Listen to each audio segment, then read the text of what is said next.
वार्तांकन रोखठोक बातमी। नीट पेपर फुटीमुळे देशातील लाखो विद्यार्थ्यांचं भविष्य अंधारात गेलंय।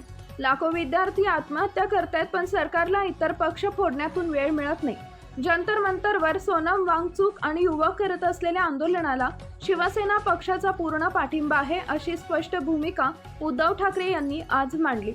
मातोश्रीवर आयोजित पत्रकार परिषदेत बोलताना त्यांनी केंद्र सरकार, शिक्षण मंत्री धर्मेंद्र प्रधान आणि भाजपवर जोरदार हल्लाबोल केला।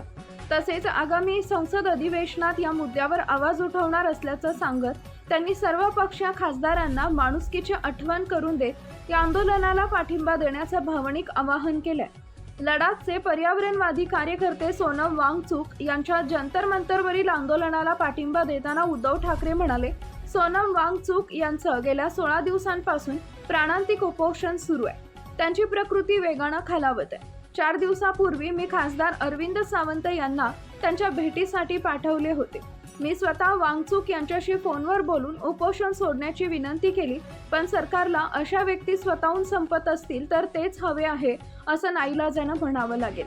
ते म्हणाले, 2018 साली गंगा नदीच्या स्वच्छतेसाठी GD अगरवाल यांनी 115 दिवस उपोषण केलं, त्यात त्यांचे प्राण गेले, पण सरकारनं दखल घेतली नाही।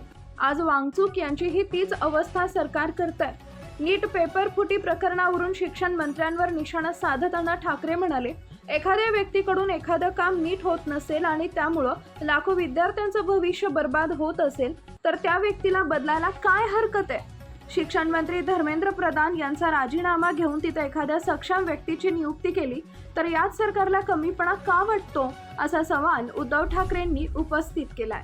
महाराष्ट्रातील महत्त्वाच्या आणि ताज्या बातम्या पाहण्यासाठी आमच्या जय हो न्यूज चॅनलला सबस्क्राईब करा आणि बेल आयकॉन प्रेस करा।